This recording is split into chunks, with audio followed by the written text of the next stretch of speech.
Hello, this is still Ginger. And this is still the lovely Fred. And we're here to offer you the last part of our session with Barât, and this is the proper interview. You might find that we ask some unusual questions, but I think that was kind of the point. Yeah, I agree. Besides, have no fear, because no Barât was harmed during the recording of this interview. He also said that we qualify as a breath of fresh air, quote unquote. So first thing, I don't know if you guys have noticed, but on this solo effort of Car, it seems like we have no guitars anymore really. So where did the guitars go? Just been doing the same thing for so long, and then in my own way, living up to sort of, you know, when people become a parody of themselves and you're kind of living up to a public expectation of what you are, and you only feel safe doing that one thing. And that's why I wanted to get rid of all bands and just and build my own. I didn't even intend to really start doing my own thing. I didn't know what I was going to do, but and then I wanted to really make a really sort of personal album with just me and a guitar, really sort of quite miserable, really. But it seemed that when I started, there was a bit more of a catharsis, and I didn't. And rather than just put big guitars in and just sort of that can sort of dilute and cover up a lot of the more intricate, intimate things. So yeah, I wanted to keep it like that really. If I could get more story across. Next, it was another sort of obvious question. Having shared the composition process with someone else for so long, we asked him how did it feel to be on his own? I think, yeah, I've always avoided writing like deeply personal about myself. I've always tried to like use what I have to write about escape. And so then when I did this, and I was just like really honest with myself, and for the first time kind of used it as something of a catharsis. Then I found that as soon as I started, there was so much there, it just kept coming and coming. So yeah, it was quite easy. Another point about the album, which hasn't been discussed much so far, is about... Are you kidding me? Well, everyone had his or her saying on that cover. Which doesn't mean it's been discussed. It means just that people gave their opinion about that. True. But what was interesting was to find out what was actually the meaning and the intention behind the collaboration between Carl and Roger Sargent, which together worked on the cover of the album. Everyone kept having opinions about record sleeves and stuff, and I didn't know. I just wanted to because the album was so personal and self-titled and honest. I just wanted like a self-portrait, but like I don't know. Everyone keeps telling me that it's all really groomed and styled, but it's not. It's just like literally snap. It's supposed to be in a mirror, right? So I tried taking it in a mirror, but it kept looking shit. It'd be like that, or that, or that. So I got someone else to take a photo of me doing it in the mirror, and then the camera's still wonky, so everyone can tell that it's not really in the mirror. But the idea was taking a photograph in the mirror of a moment passing like that, which is now gone. So another thing that many people say about was the theme of the album. So was there a theme? And did we get it right? Yeah, it's one of those funny things when you write. I don't whenever I write anything, I can try really hard to write about nothing. You know, like chain of thought, and I look at it and it's suddenly like a really bang-on, accurate reflection of my life, and like I don't know if I'm just drawing like coincidences and parallels, but it seemed to happen with the album. Even like the track listing, like ordering the tracks to like how you think like the rhythm should go and things, and suddenly you look, shit, that's the story of my life of the last sort of 6 years. Just happened like that. So sort of happy accident really, or a miserable accident, whichever way you want to look at it. It's kind of obvious that when a musician goes solo, part of his fan base from previous projects just follows. So we were wondering if that happened to Carl, and if that was actually his intention, or if he actually wants to talk to a new crowd. Got very fond memories of our old crowd. I'd like to, of course, I mean, basically I wrote this album and very personal songs, and I want them to connect with people, you know, whoever they are really. It'd be nice to, I didn't like write it as a marketing strategy to just sort of get a whole new, but yeah, everyone's welcome. The same as everything I've ever done really.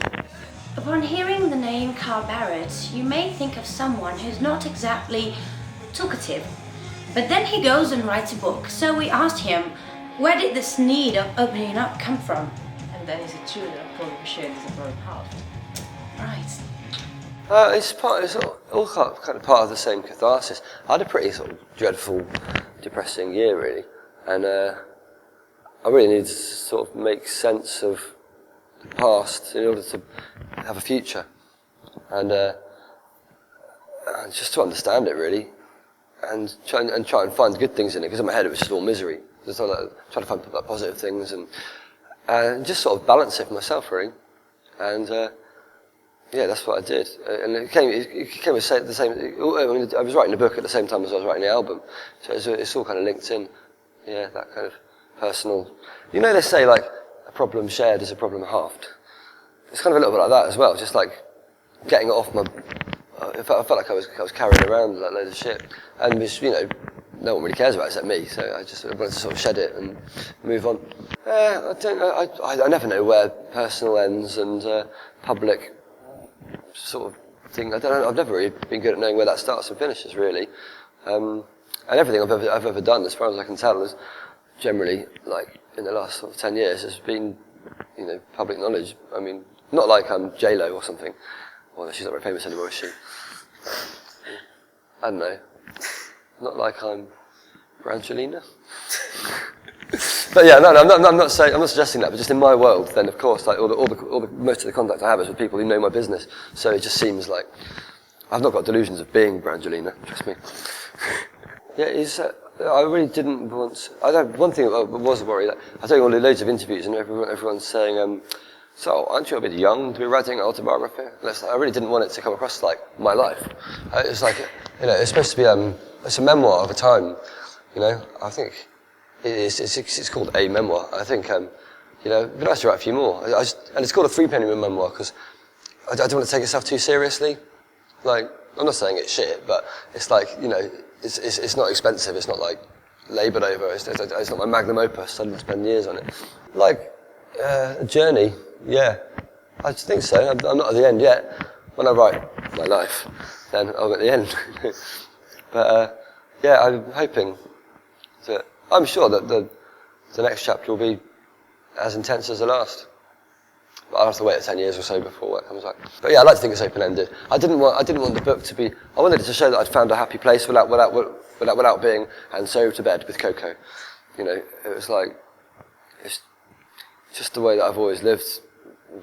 I don't have a choice really. It just seems a really frenetic life, and I can't. Yeah, I'm sure there's plenty to write about since the book's finished already. Sorry, I'm answering questions that you're not asking me. It's great, isn't it? So to continue in a more specific side, we were wondering about the means of release of the album, which are quite unprecedented with the Power Ramp deal, which make Carl the ultimate indie artist. I love that definition, and you're getting the shirt, by the way. So we were wondering what was the reasoning behind it and how is it working so far? Well, it's working great. I mean, there's no point in giving someone else control, really, especially not a major, especially not, you know, I wouldn't even like want to sign to. So there's always other artists and other agendas and things. If you can control your own, if you can control who puts your record out and, you know, just all this stuff, rather than have a record company go, oh, we were going to give you this, but Mariah Carey's in town, so we've moved it along, you know, then that's it just makes more sense to have everything in your own power, doesn't it? Since September, with the book out and now the album out and everything that is going on, Carl has been quite out there. So we asked him what is like this sort of change, you know, being more seen than heard. It's really shit, actually. Like when I finished the book and finished the album, I felt like we can move forward, the future. And then, as soon as I finished Reading Festival, I had to go to Amsterdam the next night to start this press tour of like 14 hours a day, just talking about everything in the book and the album, and it was just like, oh, I thought I was free of this. You know, just things like people asking you what the worst thing you've ever had happen to you is, like in the Libertines, or just then it's just like bringing it all back. So I suppose I brought it on myself really, but anyway, after this is over, then we've got a new start. You know how people always tend to focus on what the artist was implying rather than on what he or she is actually saying? So basically, if the listening experience is more about interpretation or investigation. We asked Carl what's his take on this. I argue quite emphatically that art is not about the artist, it's about you and your relationship with it. For example, if I'd understood half of what Kurt Cobain was singing when he did Smells Like Teen Spirit, then it wouldn't have been my version. Oh, that's just misunderstanding words. That's different. But I think I don't. Actually, now I'm starting to question my own answer. This is going to be like a big sort of intellectual soup. I need to work this out. Please go for it. Go ahead. Okay, so you want me wrestling my different thoughts, warring two minds here. Yeah, I think with songs, then I think it's like, when I write a song, it's for everyone to infuse with their own meaning. Like say "So Long My Lover." I don't want everyone I don't want it to be like a tabloid news piece on my last relationship. I want it to be something other people can put their own feeling into. You know? Yeah, I pretty much stick with that argument. And so many songs have meant so much to me that I've not really wanted to find out too much about where they came from, really, because that ruined my use for that song. It would make me feel lonely if no one got it right, but I mean, and that's why writing songs is to connect with people and have them understand it. I mean, if nobody connected with any of the songs, then that'd be horrific. And if I was just some kind of character, like, you know, did you get the song? Did you understand about me? You know, then that would be the wrong place to come from, I think. I think that's the whole point of song, isn't it? Like, it's about community, and I guess art generally. It's a meeting place for people. I mean, you have to make that connection. Same with theatre, you know, if your lines don't connect, it has to be a truth. And I think that's the important thing. I think when we used to write songs in the Libertines, we used to say that, you know, they were like our kids, you know, and they grew independent and sort of beyond the sum of their parts. And I think that's what every piece of art should do. When all is said and done, spending a few hours with Carl Barât has been a great pleasure. And for that, we thank you also very much, Mr. Barât. Even though, I have to say this, the way he speaks is sort of tricky. I mean, you may find yourself asked a question, just having no idea what the question was. Let me tell you, you can't count on the 50% chance that you may get it right with a yes or no answer. Sorry, Carl. I didn't get it, sorry. Oh, no. One more thing. No, one more thing. Word of advice, you never know. If you also plan on kidnapping him after the concert and going out for dinner or something, be sure that you have Total Radio ready. So this is Ginger. And this is Fred. And this Gin and Teacups, we have so many more sessions coming up, so stay tuned and we'll see you soon. Bye. Bye. Well, good. Well, good luck with your sessions.